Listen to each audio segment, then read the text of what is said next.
Subscribe करें easy learning with अमन को और बेल आइकन को दबाइए ताकि आप कोई भी नया वीडियो मिस न करें।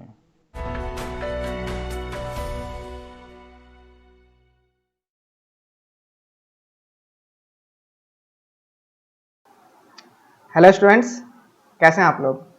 उम्मीद करता हूँ बढ़िया होंगे और अच्छे से पढ़ाई कर रहे होंगे। और अगर पढ़ाई नहीं कर रहे हैं तो अभी भी समय है, थोड़ा सा पढ़ लीजिए। ये भरोसे मत रहिए एग्ज़ाम होगा नहीं होगा, सरकार के आदेश कभी बदल सकते हैं। रातों रात नोटबंदी हो सकती है, रातों रात नियम भी बदल सकते हैं कि एग्ज़ाम होगा नहीं होगा, जो भी है। लेकिन अपने तरफ से आपको परफेक्ट रहना है। तो अगर पढ़ाई नहीं कर रहे हैं तो शुरू कर दीजिए पढ़ाई को, और अगर कर रहे हैं तो अच्छी बात है। तो शुरू करते हैं आज का टॉपिक, जो हमारा है क्लास थर्ड आपका पहले खत्म हो चुका था। अब क्लास 4 आज स्टार्ट होने वाला है। तो क्लास 4 में था, शुरू करें। जो हम लोग आज का टॉपिक है वो है क्लास 4th है। तो पिछले क्लास में हम लोगों ने पढ़ा था सुचालक और कुचालक के बारे में। सुचालक बिजली को जाने देगा, कुचालक बिजली को रोक देगा। बस, सुचालक और कुचालक।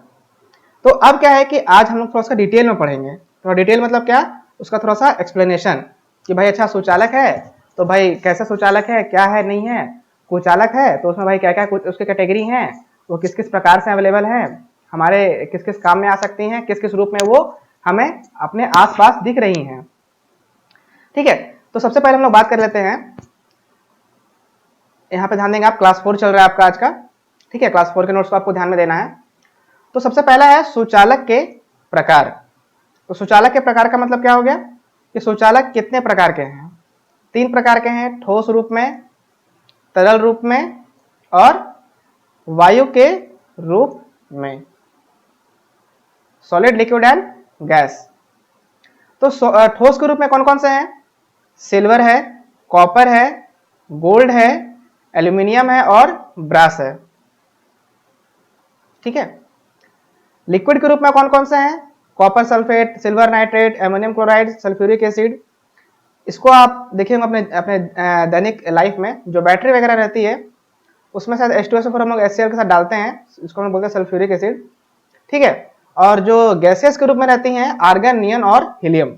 तो आप ये मान के चलें कि ये जो सॉलिड हैं, ये इनसे तो आप रूबरू पहले हो चुके हैं कि सिल्वर होता है, कॉपर होता है, गोल्ड होता है, एल्यूमिनियम होता है और ब्रास होता है। ये सब सिल्वर को नहीं देखे होंगे आप, कॉपर देखे होंगे आप, एल्यूमिनियम देखे होंगे, ब्रास देखे होंगे आप। बात रही जहां तक कि सिल्वर की और गोल्ड की, तो ये सब जहां पे काफी प्रिसिशन इंस्ट्रूमेंट्स बनते हैं, काफी महंगे इंस्ट्रूमेंट्स बनते हैं, वहां पे इनका कनेक्टर के रूप में इस्तेमाल किया जाता है, ताकि बिजली की जो खपत है या बिजली का जो फ्लो है बिल्कुल तरीके से हो और फालतू बिजली की बर्बादी बिल्कुल भी ना हो, क्योंकि इनका जो प्रतिरोधन होता है बिल्कुल ना के बराबर होता है।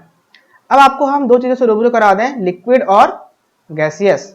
तो जो लिक्विड है ये क्या है, तरल के रूप में रहेगी, कनेक्टर भी रहेगी और तरल के रूप में भी रहेगी। जैसे क्या क्या है, copper sulphate CuSO4, silver nitrate, ठीक है, एमोनियम क्लोराइड, सल्फ्यूरिक एसिड। ये सब चीजें क्या है कि कंडक्टर के रूप में, सुचालक के रूप में इस्तेमाल की जाएंगी और इनमें से बिजली की प्रवाह आसानी से हो सकती है, बिजली आसानी से दौड़ सकती है।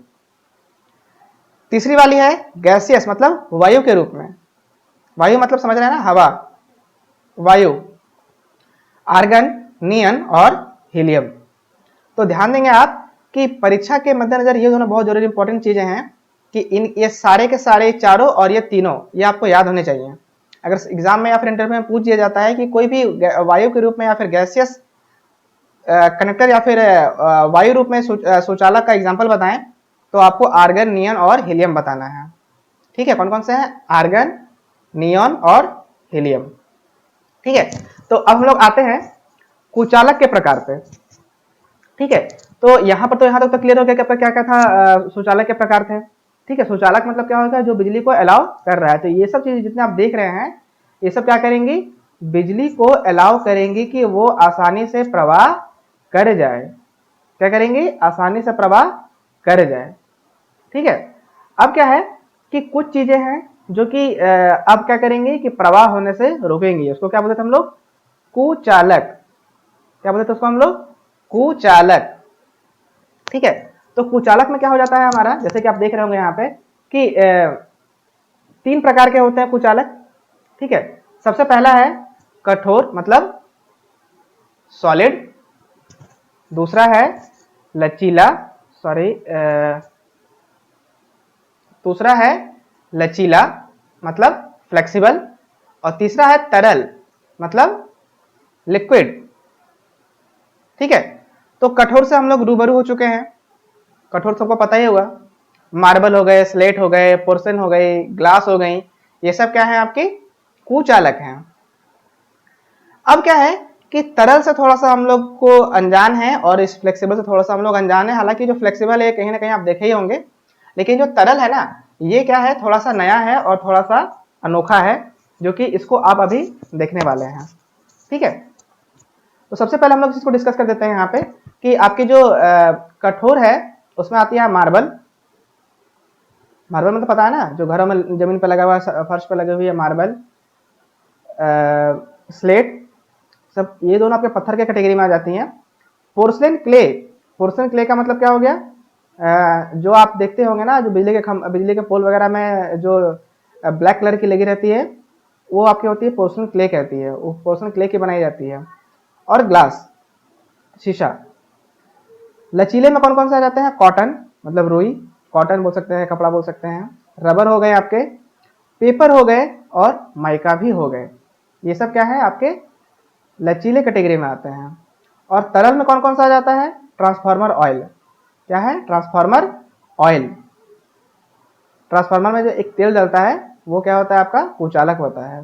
तो यह ट्रांसफार्मर ऑयल, वार्निशेस, पैराफिन और वैक्स। पैराफिन एक तरह से ये सब क्या है ना, कि जैसे कि आपकी जो वैसलिन होती है ना, वैसलिन, वैसलिन पे जो वैसलिन को हम लोग बोलते हैं लिक्विड पैराफिन, उसी प्रकार से ये पैराफिन है, मतलब वैसलिन की तरह ही होती है, ग्रीस के टाइप से होती है। तो ये सब हो गए आपके कुचालक के प्रकार। अब आते हैं हम लोग तीसरे टॉपिक पर, जो है हमारा है सर्वश्रेष्ठ कुचालक का परिचय। याद है, आज को आप ये भी कह सकते हैं कि सर्वश्रेष्ठ कुचालक का गुणधर्म या फिर परिचय। मतलब कि हम यहाँ पे किसका परिचय दे रहे हैं, सर्वश्रेष्ठ कुचालक का। मतलब क्या, सबसे अच्छे कुचालक का हम क्या दे रहे हैं यहाँ पे आपको परिचय देते हैं। परिचय पहला है अधिक प्रतिरोधन क्षमता। ठीक है, अधिक प्रतिरोधन क्षमता का मतलब क्या हो गया, अगर बिजली फ्लो हो रही है तो क्या है, उसकी जो प्रतिरोधन है, जो प्रतिरोधन का मतलब क्या होता है, उसको आप बिजली जो फ्लो कर रही है उसको वो क्या है कि रोकने में ज्यादा सक्षम हो। तो क्या हो गया, अधिक प्रतिरोधन। ठीक है, फिर क्या है, ज्यादा डाइइलेक्ट्रिक स्ट्रेंथ। डाइइलेक्ट्रिक स्ट्रेंथ मतलब क्या हो गया कि वो कुचालक की डाइइलेक्ट्रिक स्ट्रेंथ अधिक होनी चाहिए। डाइइलेक्ट्रिक स्ट्रेंथ का मतलब होता है कि वो कितनी आसानी से, कितने बेहतर तरीके से इलेक्ट्रिक फील्ड को आसानी से सह सकती है, बिना टूटे, बिना ब्रेकडाउन हुए, बिना डैमेज हुए। उसे कहते हैं हम लोग डाइइलेक्ट्रिक स्ट्रेंथ। ठीक है, फिर क्या है, वाटर प्रूफिंग। वाटर प्रूफ होनी चाहिए और नमी प्रतिरोधन क्षमता अधिक हो। मतलब क्या है कि वाटर प्रूफ तो होना ही चाहिए, उसके साथ साथ नमी का भी प्रतिरोधन क्षमता बिल्कुल कम होना चाहिए। ठीक है, मतलब क्या है कि जो नमी को जो प्रतिरोध करे वो थोड़ा सा ज्यादा होना चाहिए, अधिक अमाउंट में नमी को प्रतिरोध करे, कि नमी की वजह से कुचालक सुचालक में बदल ना जाए। फिर है किसी भी आकार एवं किसी भी साइज में उपलब्ध हो। किसी भी आकार एवं किसी भी साइज में, मतलब क्या है, किसी भी आकार, टेढ़ा, गोल, लंबा, मतलब किसी भी साइज में अवेलेबल हो, ताकि उसको आप अपने अनुसार मॉडिफाई करके इस्तेमाल में ले लें। अंदरूनी और बाहरी मजबूती अव्वल दर्जे की हो। ध्यान देंगे यहाँ पे, अंदर से भी मजबूत हो और बाहर से भी वो मजबूत हो। सस्ती हो और आसानी से मिल सके। सस्ती और आसानी से मिल सके मतलब क्या है कि सस्ती भी होनी चाहिए, ऐसा ना हो कि केवल अच्छी दे दी है वो काफी कीमती है, तो उसे रोज़मर्रा की ज़िंदगी में या फिर लोकल इस्तेमाल में इंसान ले ही ना पाए, तो वो सस्ती भी होनी चाहिए और आसानी से मिलनी भी चाहिए। ठीक है, तो ये हो गए थे कुचालक का परिचय। इसमें क्या क्या था? प्रतिरोधन क्षमता उसकी क्या होनी चाहिए? ज़्यादा, बिजली को आसानी से रोकते। डाइलेक्ट्रिक स्ट्रेंथ ज़्यादा, डाइलेक्ट्रिक स्ट्रेंथ का मतलब क्या हो गया था कि इलेक्ट्रिक फील्ड को आसानी से वो सह जाए। अधिक इलेक्ट्रिक फील्ड भी अगर आ रहा हो, काफ़ी मतलब ज़्यादा मात्रा में भी हो, तो भी उस इलेक्ट्रिक फील्ड को आसानी से वो सह जाए बिना किसी प्रकार का डैमेज, बिना किसी प्रकार का नुकसान किए। वाटर प्रूफिंग और नमी को सोखने की जो प्रतिरोधन क्षमता है वो ज़्यादा होनी चाहिए, ताकि किसी भी प्रकार से नमी आपका कोई नुकसान ना पहुंचा सके। किसी भी आकार और किसी का भी साइज का अवेलेबल हो, ताकि आसानी से हम लोगों के इस्तेमाल में आ सके। अंदर से भी मजबूत हो, बाहर से भी मजबूत हो, सस्ती भी हो और आसानी से वो मिल भी सके। अब आते हैं अगले टॉपिक पर, वो क्या है? कुछ ठोस कुचालक एवं कुचालक वाले पदार्थ। मतलब क्या है? कुछ ठोस कुचालक हैं और उनके पदार्थ हैं। जैसे क्या है कि यहाँ पे लिखा हुआ है कुचालक वाले पदार्थ और ये है कुचालक। ठीक है, ये क्या है? ये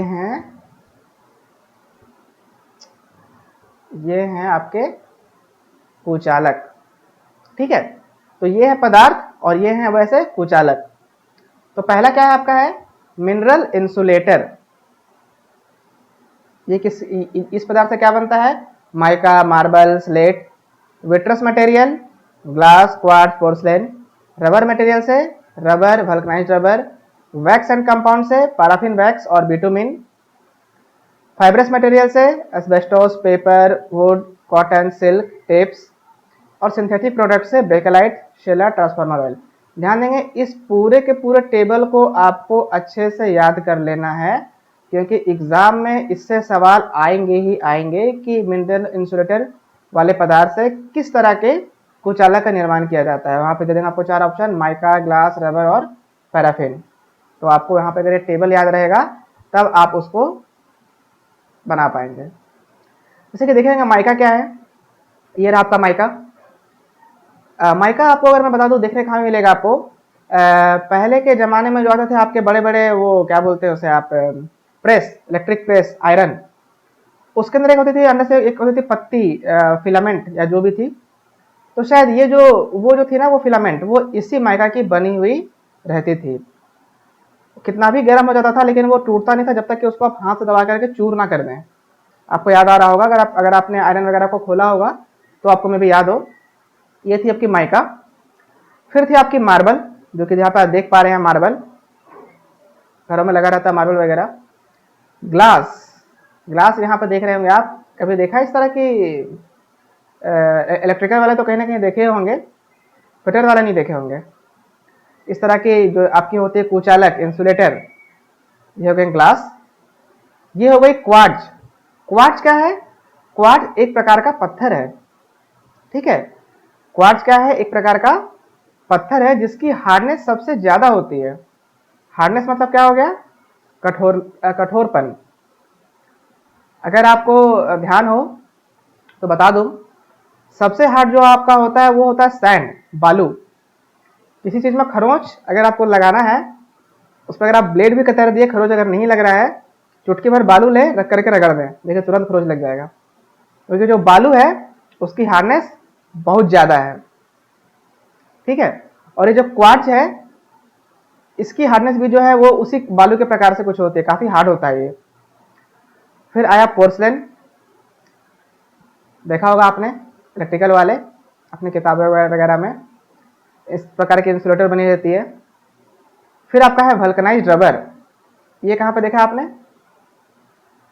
बाइक वगैरह में देखे होंगे, जहाँ पे भी 2 तार वगैरह, अगर जैसे कि बैटरी वगैरह के टर्मिनल पे देखे होंगे, किसी इलेक्ट्रॉनिक डिवाइस में देखे होंगे, बाइक वगैरह में देखे होंगे। तो वहाँ पे क्या होता है कि ये काम करती है इंसुलेटर का, ताकि किसी भी प्रकार से इसके अंदर जो तार पास होगी वो किसी भी चीज़ में टच ना कर जाए, शॉर्ट सर्किट वगैरह ना हो जाए। फिर आपकी हो गई बेकेलाइट। बेकेलाइट क्या था?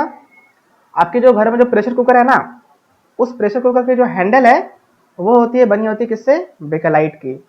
तो वो भी एक प्रकार का क्या है, आपका इंसुलेटर है, कुचालक है। इसी कारण से जब आप कुकर को पकड़ते हैं गर्म भी अवस्था में, तो क्या होता है कि आपके हाथ में वो गर्म नहीं महसूस होती है। कारण क्या है कि जो आपका बेकेलाइट है वो है कुचालक, और कुचालक का मतलब क्या था कि ना तो वो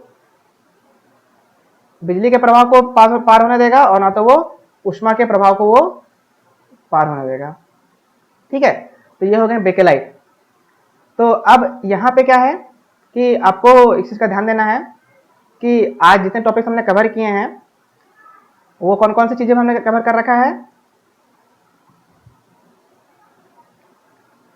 सुचालक के प्रकार कितने प्रकार के थे, 3 प्रकार के, ठोस के रूप में, तरल के रूप में और गैसियस के रूप में। ठोस से तो आप रूबरू हो चुके थे। तरल क्या था, कॉपर सल्फेट, सिल्वर नाइट्रेट वगैरह थी। वायु के रूप में कौन कौन से थे, आर्गन, नियन और हीलियम। तो इसका मतलब ये है कि अगर आर्गन, नियन और हीलियम भी अगर कहीं अवेलेबल है तो वो बिजली को आपस में प्रवाह कर सकता है। या फिर अगर लिक्विड के रूप में अगर कॉपर सल्फेट या फिर सिल्वर नाइट्रेट है, ये सब है, तो बिजली का प्रवाह आसानी से ये कर सकती हैं। फिर हम लोग पढ़े थे कुचालक के प्रकार, कौन कौन सी 3 चीजें थी, कठोर, लचीले और तरल। कठोर से भी आप रूबरू थे, लचीले से भी रूबरू थे। ये जो लिक्विड था इससे आप रूबरू नहीं थे। ट्रांसफार्मर ऑयल, जो ऑयल ट्रांसफार्मर के अंदर डाली जाती है वो वाली ऑयल, वार्निसेस, पैराफिन और वैक्स। मतलब मान के चलिए जैसे ग्रीस वगैरह होता है ना, ग्रीस हो गए, वैसलिन वगैरह हो गई, ये सब क्या होते हैं, पैराफिन होते हैं। वैसलिन को हम लोग बोलते हैं लिक्विड पैराफिन। ठीक है, तो ये सब हो गए कुचालक के प्रकार में से आ गई। अब क्या था, कुचालक का परिचय क्या क्या होना चाहिए। कुचालक का परिचय क्या होना चाहिए, प्रतिरोधन क्षमता सबसे ज्यादा, इलेक्ट्रिक के फील्ड को, डायरेक्टिकेशन किसको मतलब कहते हैं कि इलेक्ट्रिक के फील्ड को आसानी से वो सह सके, बिना टूटे, बिना कोई डैमेज हुए। वाटरप्रूफ अच्छी खासी होनी चाहिए और नमी प्रतिरोधन क्षमता अधिक हो, ताकि नमी को आसानी से वो प्रतिरोध कर सके नमी का। ऐसा ना हो कि नमी मिली तो वो जो कुचालक है वो सुचालक में बदल जाए। किसी भी आकार, किसी भी साइज का हो जाए कोई दिक्कत नहीं, ताकि हमें अपनी इच्छा अनुसार इस्तेमाल में ले सके। अंदर से भी मजबूत हो और बाहर से भी मजबूत हो, और सस्ती हो और आसानी से उपलब्ध हो सके सबके पास। फिर क्या था, जो हमारे कुछ पदार्थ थे जो कि कुचालक वाले पदार्थ थे, कौन कौन से थे। इस टेबल को बिल्कुल आप ध्यान देंगे, ये टेबल आपको याद होना ही होना चाहिए। ये टेबल जो देख रहे हैं ना, ये टेबल आपको याद होना ही होना चाहिए। ये टेबल काफी इंपॉर्टेंट है, एग्जाम में सवाल इसी से आएंगे ही आएंगे, कोई भी सवाल दे सकते हैं एग्जाम में। हाँ, वैक्स एंड कंपाउंड के रूप में कुचालक या फिर वैक्स एंड कंपाउंड वाले पदार्थ किस तरह के कुचालक के निर्माण में इस्तेमाल किए जाते हैं, तो वहां पर आपका जवाब होगा पैराफिन, वैक्स या फिर बिटुमिन। फाइब्रस मटेरियल वाले पदार्थ किस प्रकार के कुचालक के निर्माण में आते हैं, तो एस्बेस्टोस हो गए, पेपर हो गए, वुड हो गया, तो ये सब आपको याद होना चाहिए। फिर यहाँ पर हमने देखा था माइका कैसा होता है, जो आयरन वगैरह में लगा रहता है। मार्बल सबको पता था, ग्लास सब लोग देखे ही है।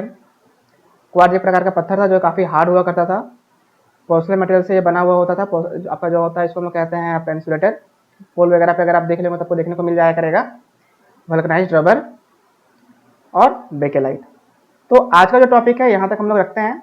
अगली क्लास में शुरू करेंगे कुछ सामान्य कुचालक, इसको हम लोग क्या करेंगे, नेक्स्ट क्लास में कंटिन्यू करेंगे। तो आज के लिए इतना ही। उम्मीद करता हूँ जितनी भी टॉपिक्स मैंने आपको पढ़ाई हैं, बताई हैं, समझ में आ गई होंगी। समझ में नहीं आती हैं, गूगल, यूट्यूब का सहारा लें, हमें संपर्क करें, अपने डाउट्स को क्लियर करें।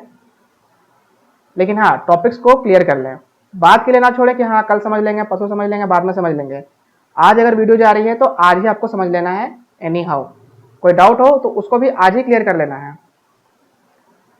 तो आशा करता हूँ कि आप पढ़ाई करेंगे और पढ़ाई कर भी रहे होंगे बहुत से लोग। तो आज के लिए इतना ही, मिलते हैं फिर अगली क्लास में। Thank you.